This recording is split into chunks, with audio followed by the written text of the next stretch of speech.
Всем привет! Добро пожаловать на канал. В этом видео мы разберемся, почему вы вкладываете усилия в обучение, но у вас ничего по факту не получается. То есть, когда вы учитесь, вроде бы вкладываете в это энергию, силы, время, и вы хотите получить какой-то конкретный результат, но не получаете его. И здесь я буду больше касаться именно самообучения, то есть, когда вы самостоятельно пытаетесь что-то освоить и за счет этого как бы расширить свои знания, улучшить качество своей жизни или продвинуться по карьерной лестнице, то есть как-то изменить или улучшить свою жизнь. И первая проблема – это когда вы выбираете один способ для всего вашего обучения. То есть вам понравилась какая-нибудь стратегия, какой-нибудь метод, там, писание конспекта или еще чего-то, и вы подумали, вот, это мое, все классно, у меня все получается. То есть какой-то информации это очень хорошо сработало, вы легко выучили информацию, у вас запомнились все факты и так далее. В общем, вы подумали, что это идеально. И старайтесь теперь всю информацию изучать данным образом, так как у вас получилось. Но все дело в том, что для разной информации нам подходят разные методы, разные стратегии,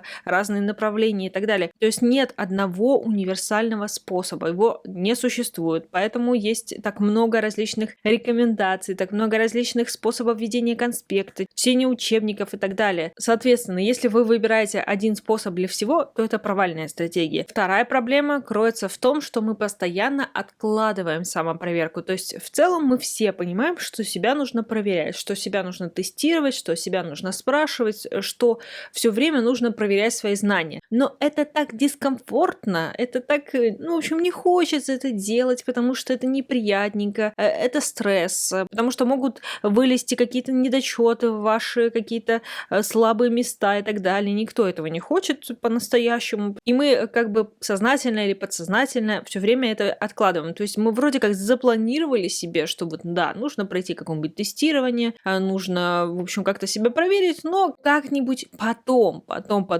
И мы все время это откладываем до того момента, когда вот мы уже, в принципе, освоили весь материал, но весь предыдущий мы уже забыли за счет того, что мы никак себя не проверяли. И, в принципе, это провальная стратегия, потому что самопроверку, любую проверку нужно ввести в привычку и постоянно себя проверять. Так вы, во-первых, привыкнете к этому, и плюс вы будете строить свои знания более надежные, более крепкие и более проверенные. Следующая проблема как раз-таки касается в большей степени самообучения и тех, кто этим всем занимается, это то, что вы не ставите себе конкретные дедлайны. То есть вы вроде бы как учитесь, но у вас нет каких-то определенных рамок, вы делаете вроде как себе это в удовольствие, и как бы зачем себя ограничивать? Вам же нравится это, вы делаете это, зачем ставить какие-то временные рамки? В общем, когда мы не ставим себе временные рамки, процесс растягивается на бесконечность.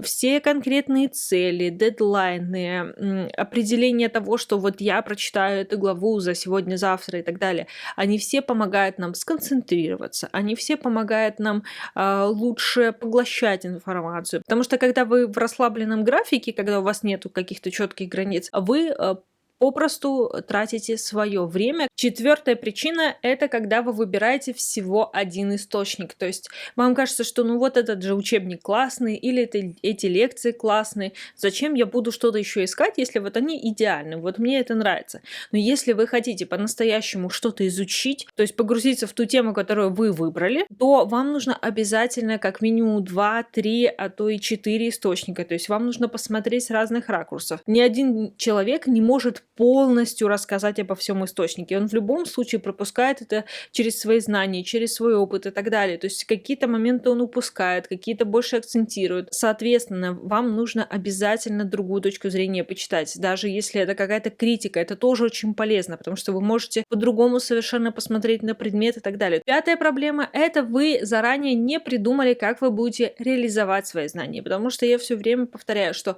знания, которые теоретические, которые никак не применяются, они так и остаются знаниями и, в принципе, впоследствии уходят на второй, третий план в нашем мозге, то есть воспоминания куда-то уходят, так как мы помним только то, чем пользуемся. Когда мы пользуемся, а под словом «пользуемся» я подразумеваю, что вы практически применяете эти знания. Шестая причина вашего провала, возможно, в том, что вы выделяете по-настоящему мало времени, потому что мы склонны, на самом деле, немного преувеличивать все наши достоинства, какие-то достижения и так далее, и иногда иногда нам кажется, что мы сидим днями и ночами над этой учебой, корпим, и, в общем, уделяем очень много времени, очень много сил, а по факту, если вы, там, например, занимаетесь таймером, вы можете четко отследить, сколько времени вы посвятили на самом деле учебе. Седьмая проблема немного связана с предыдущей, но все-таки. Возможно, когда вы думаете о том, что вы много учитесь, но ничему не учитесь, в этот момент, возможно, вы застряли в планировании и в поиске идеального времени. Я также очень часто говорю о том, что нужно создать учебный план, нужно подобрать правильные источники, нужно выбрать учебник и так далее.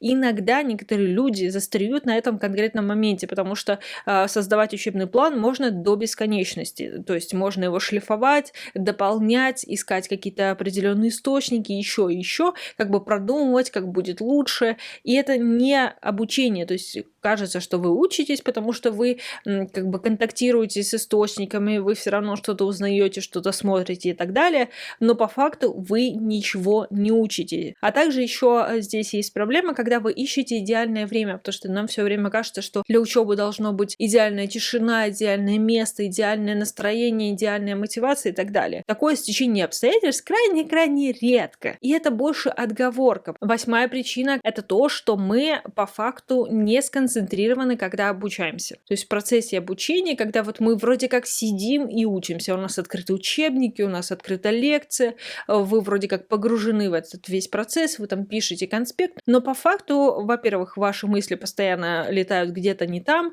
то есть вы думаете о каких-то других вообще проблемах, а слушаете лекцию, либо вы постоянно залазите в телефон, либо вас постоянно отвлекает. Соответственно, если вы не сконцентрированы в процессе обучения, даже если вы тратите на это уйму времени, то есть вы выделяете на это часы, десятки часов в неделю на этот весь процесс, но если вы не сконцентрированы в этот конкретный момент, то есть вы не погружены в процесс, вы не в потоке в этот момент, то, конечно, ваше обучение не будет продвигаться. Еще одна очень интересная причина, которую я открыла для себя, это то, что многие в самообучении отказываются от конспекта, потому что кажется, что ну вот же все источники, вот мой учебник, вот мои лекции, вот там какие-то необходимые дополнительные материалы для обучения. Как бы вот оно все под рукой. Зачем мне конспект? Зачем я буду все это переписывать? Но все дело в том, что, конечно, если вы хотите просто переписывать какие-то куски текста из одного учебника, просто ваш конспект, то да, это пустая трата времени.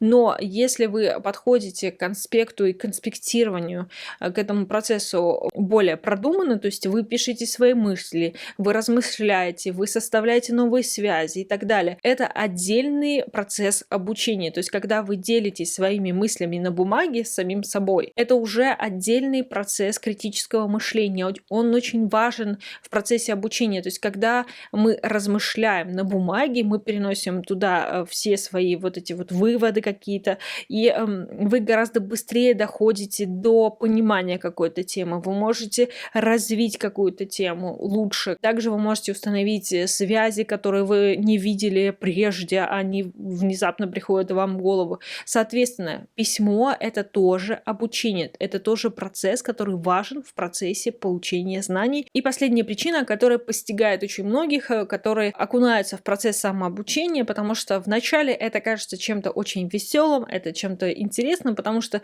зачастую мы самообучаемся чему-то, что нам изначально было как бы интересно, и нам интересно дальше копаться. Но очень часто за счет наших детских каких-то воспоминаний, травм, можно сказать, у некоторых, мы воспринимаем учебный процесс как что-то очень скучное, как что-то неинтересное, очень нудное и так далее. И, соответственно, вот этот весь интерес к самообучению, который у нас в начале, у нас перетекает в наши скучные учебники, лекции, и вы начинаете откровенно скучать, то есть весь этот азарт проходит, весь интерес проходит, то есть вы просто вот читаете учебник от и до и составляете конспект. Но, к сожалению, как только наступает скука, перестает запоминаться информация, перестает обрабатываться информация, потому что когда у нас идет информация, входящая с пометкой «это скучно, это неинтересно», она уходит, она проходит мимо и как бы вообще не задерживается на нашем мозге. Но если информация поступает с эмоцией хорошей, позитивной, то есть это что-то интересное, это то, что